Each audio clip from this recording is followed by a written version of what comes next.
Assalamualaikum warahmatullahi wabarakatuh. Perkenalkan, nama saya Wahyudi dengan NIM 1930202145 dari kelas PAI 19024, Prodi Pendidikan Agama Islam. Baiklah, di sini saya akan menjelaskan sedikit manfaat media pembelajaran, klasifikasi, dan karakteristik media pembelajaran. Manfaat media pembelajaran. Secara umum, manfaat media dalam proses pembelajaran adalah memperlancar interaksi antara guru dengan siswa sehingga pembelajaran akan lebih efektif dan efisien. Tetapi secara lebih khusus ada beberapa manfaat media yang lebih rinci, misalnya mengidentifikasi beberapa manfaat media dalam pembelajaran, yaitu 1.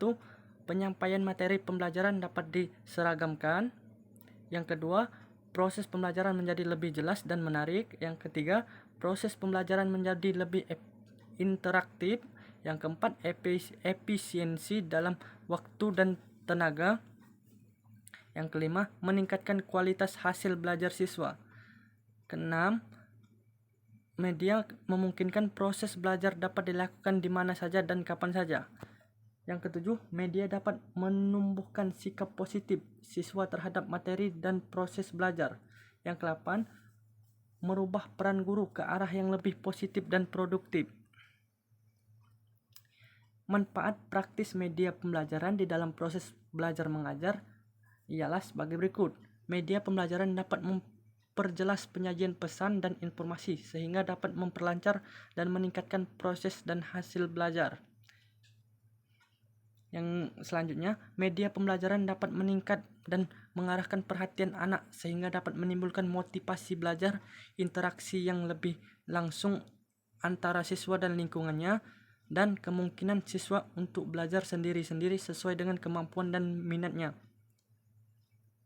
Yang selanjutnya, media pembelajaran dapat mengatasi keterbatasan indera, ruang, dan waktu. Terakhir, media pembelajaran dapat memberikan kesamaan pengalaman kepada siswa tentang peristiwa-peristiwa di lingkungan mereka serta memungkinkan terjadinya interaksi langsung dengan guru, masyarakat, dan lingkungan misalnya melalui karya wisata, kunjungan-kunjungan ke museum atau ke kebun binatang. Klasifikasi media pembelajaran.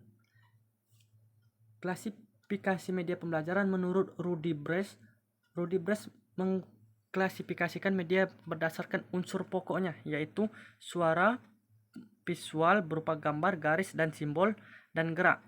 Di samping itu juga Bres membedakan antara media siar dan media rekam.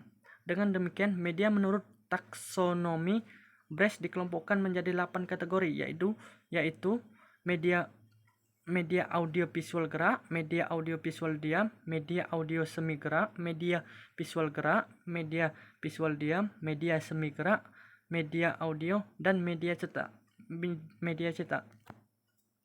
Selanjutnya, klasifikasi media pembelajaran menurut Sudjana dan Ahmad Rifai. Sudjana dan Ahmad Rifai membedakan atau mengklasifikasikan media ke dalam 4 kelompok, yaitu media grafis atau 2 dimensi, misalnya gambar, foto, dan grafik. Media 3 dimensi, misalnya model susun dan model kerja. Media proyeksi, misalnya OHP dan media lingkungan alam. Selanjutnya, klasifikasi media pembelajaran menurut R. Murray Thomas. Menurut R. Murray Thomas, media diklasifikasikan berdasarkan jenjang pengalaman, yaitu 1. Pengalaman dari benda asli, misalnya bola.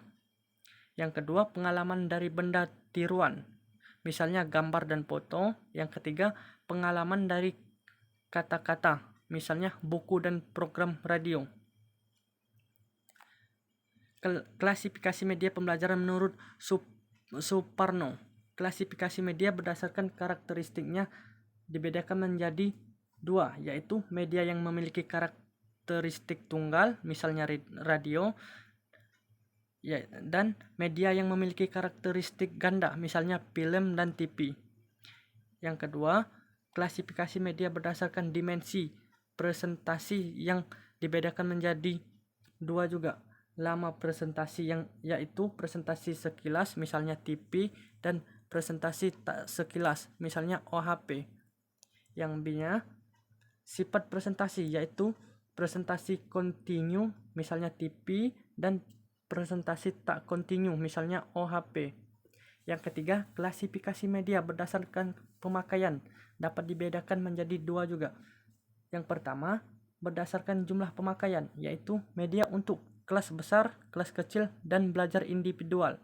Yang kedua, berdasarkan usia dan tingkat pendidikan pemakaian, yaitu media untuk TK, SD, SMP, SMU, dan PT. Karakteristik media pembelajaran. Media pembelajaran yang baik adalah media pembelajaran yang dapat merangsang kinerja otak. Karena itu, media pembelajaran yang baik hendaknya memiliki ciri-ciri media pembelajaran atau karakteristik media pembelajaran sebagai berikut. Yang pertama, fiksatif. Media pembelajaran hendaknya memiliki sifat fiksatif, dalam artian media pembelajaran memiliki kemampuan untuk menangkap, menyimpan, dan menampilkan kembali suatu objek atau kejadian. Yang kedua, manipulatif. Media pembelajaran hendaknya bersifat manipulatif, dalam artian bahwa media pembelajaran dapat menampilkan kembali objek atau kejadian yang telah disimpan sebelum dengan memberikan beberapa modifikasi atau perubahan seperlunya sehingga dapat menunjang proses belajar mengajar. Yang ketiga, distributif. Media pembelajaran juga hendaknya bersifat distributif, dalam artian bahwa media pembelajaran memiliki kemampuan untuk menjangkau layaknya yang jumlahnya besar dalam satu kali penyajian secara serempak. Yang keempat, aksesibilitas. Media pembelajaran yang digunakan dalam proses belajar mengajar hendaknya dapat diakses oleh pengajar dan juga peserta didik sebagai layak sasaran. Aksesibilitas media tergantung pada teknologi yang digunakan dan tujuan pembelajaran itu sendiri. Yang kelima, interaktif. Interaktif dalam proses pembelajaran adalah kemampuan peserta didik untuk memberikan respon atau tanggapan melalui berbagai macam cara terhadap materi pembelajaran yang diberikan oleh pengajar. Yang keenam, sesuai dengan fungsi dan tujuan pengajaran. Media pembelajaran yang digunakan oleh pengajar dalam membantu proses belajar mengajar hendaknya disesuaikan dengan fungsi pengajaran. Dan yang terakhir, manfaat mempelajari karakteristik media pembelajaran. Manfaatnya yaitu kita dapat mengetahui dan memahami arti media secara umum. Yang kedua, kita dapat mengetahui dan memahami arti media pembelajaran. Yang ketiga, kita dapat mengetahui dan memahami berbagai karakteristik media pembelajaran. Mungkin itu saja penjelasan dari saya. Sekian dan terima kasih. Wassalamualaikum warahmatullahi wabarakatuh.